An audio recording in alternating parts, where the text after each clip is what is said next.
primary duty to improve public health and in particular to bring about prohibition of consumption of substances injurious to health. हे already आपण prohibit केलेलं आहे. त्याचं implementation व्हावं, public health improve व्हावं आणि public health जी endanger होते ते कंट्रोल करता यावं या दृष्टिकोनातून मकोका कायद्याचे प्रोव्हिजन हे प्रोहिबिटेड आयटम जे 32 म्हणजे फसाई ॲक्टच्या सेक्शन 32 अंतर्गत जे आपण प्रोहिबिट केलेले आयटम आहेत त्यांच्यावरती आजपासून म्हणजे अगोदरच लागू करू शकलो असतं, पण आज आपण ती ऑर्डर काढलेली आहे and it will be implemented completely across the state of Maharashtra. Sir, जेव्हा फायदा केल्यावर जेव्हा पळवाट केली जाते दुकानामध्ये पान मसाल्याच्या पुड्या आणि त्याच्यामध्ये छोटी पुडी देते ते मोठा पदार्थ तयार होतो, अशा पद्धतीने चालकीला कसं रोखलं जाणार? कारण तो स्पेसिफिकली गुटखा या टायटल खाली विकला जात नाही. त्याच्यामध्ये मिसलिडिंग ॲडव्हर्टिजमेंट ॲक्ट आहे. मला काही दिवसापूर्वी कारवाई केलेली बघितली. फसाईमध्ये सुद्धा मिसलीड करणं, लेबलमध्ये चुकीची माहिती देणं, इन्ग्रेडियंट चुकीचे असताना वेगळा क्लेम करणं हा सुद्धा गुन्हा आहे. त्यानुसार आपण कारवाई करतो.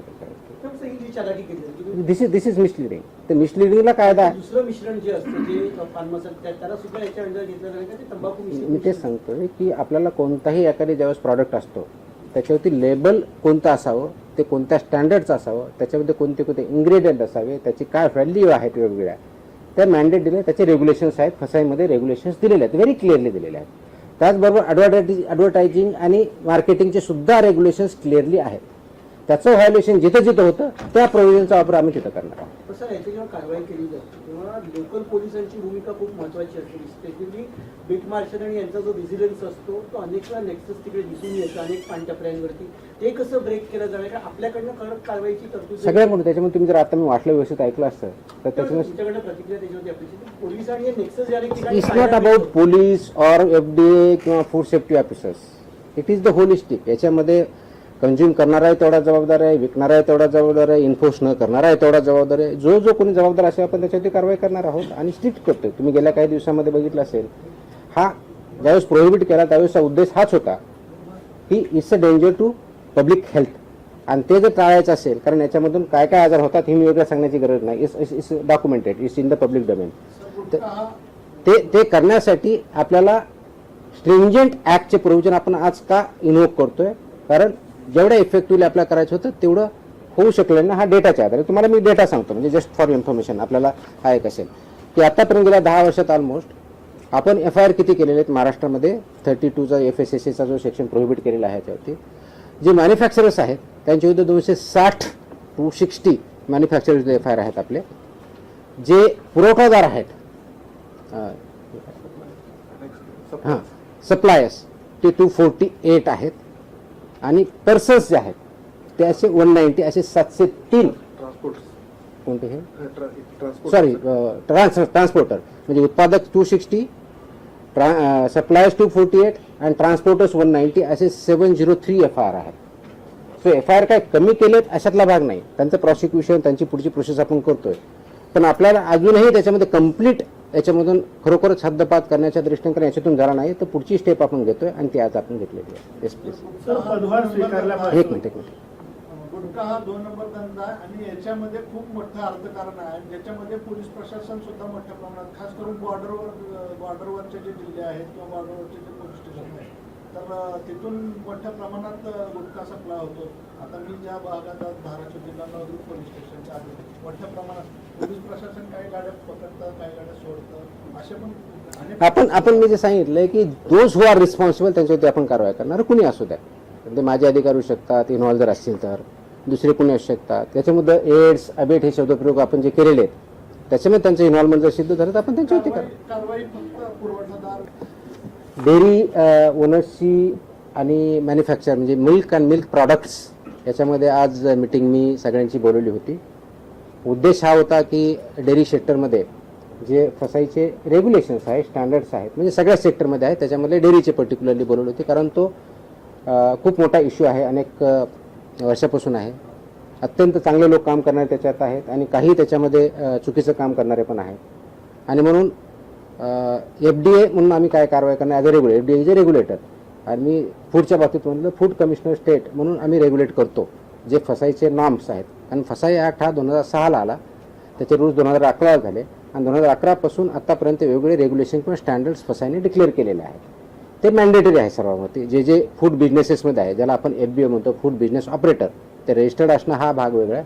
पण त्यांनी कोणत्या कोणत्या प्रकारचे स्टँडर्ड्स जे जे प्रॉडक्ट आहेत त्याला वापरायचे, त्याप्रमाणे प्रॉडक्ट तयार करायचे किंवा सेल करायचे, हे त्याच्यामध्ये स्टँडर्ड्स दिलेले आहेत. त्याच्यामधला एक भाग म्हणून जे मिल्क अँड मिल्क प्रॉडक्ट्स आहेत याच्यासाठी जे स्टँडर्ड्स लागतात ते त्यांनी पाळावेत, ते त्यांनी इम्प्लिमेंट करावेत. या दृष्टिकोनातून एक इंटरॅक्शन सेशन, कायद्याचे प्रोव्हिजन, रेग्युलेशन्स कोणते आहेत ते त्यांना आम्ही सांगितले, त्यांचे जे काही इश्यू होते ते आम्ही समजून घेतले आणि यातून पुढे खूप स्ट्रिक्टली याच्यावरती इन्फोर्समेंट होईल. राईट फ्रॉम कलेक्शन सेंटर गावातलं जे असेल तिथपासून ते म्हणजे तुमचा MBO असेल, म्हणजे तुमचं जे चिलिंग सेंटर असेल, कलेक्शन सेंटर्स असेल, चिलिंग सेंटरपासून तुमच्या डेअरीपर्यंत जात असेल, मग तुमचा दूध प्रॉडक्ट बनवणारा किंवा पनीर बनवणारा तिथपर्यंत जात असेल, ते प्रॉडक्ट बनवून ते कंझ्युमरपर्यंत जात असतील, ही सगळी चेनमध्ये जे जे त्याच्यामध्ये इन्व्हॉल्व आहेत त्यांनी हे सगळे स्टँडर्ड्स पाळले पाहिजेत, इम्प्लिमेंट केले पाहिजेत आणि त्याच्यामुळे चुकीचं काही होणार नाही हे त्यांना समजून सांगण्यासाठी, कायद्याचे प्रोव्हिजन समजून सांगण्यासाठी आम्ही मीटिंग बोलवली होती, इंटरॅक्शन केली. मी एक प्रेझेंटेशन पण केलं की कायदा काय सांगतो, नाही केलं तर त्याचे काय प्रोव्हिजन होतात. तर 2-3 ठळक ज्या गोष्टी आहेत त्याच्यामधल्या, तर एक पहिलं की अनसेफ फूड हे कशाही परिस्थितीत टॉलरेट केलं जात नाही, जाणार नाही, इन्क्लुडिंग मिल्क प्रॉडक्ट्स. अनसेफ फूडची डेफिनेशन कायद्यात दिलेली आहे, त्याच्यामुळे इथे बोलत नाही, त्या तुम्ही वाचू शकता, त्याच्यात क्लिअरली आहे. दुसरं अडल्चरेटेड फूड, तिसरं मिसब्रँडेड, चौथं सबस्टँडर्ड आणि अजून काय, एवढंच आहे ना. सो अशा प्रकारच्या कॅटेगरी आहेत आणि ह्या प्रत्येक कॅटेगरीला काय पनिशमेंट आहे हे कायद्यामध्ये दिलेलं आहे. तर ते व्हायोलेट तुम्ही करू नये त्याचे जे वेगवेगळे रेग्युलेशन्स, पहिला रेग्युलेशन फॉर रजिस्ट्रेशन कंपल्सरी आहे, ते बऱ्यापैकी इम्प्लिमेंट आहे आजच्या डेटला, रजिस्ट्रेशन आणि लायसन्स. पण तेवढ्या पण चालत नाही.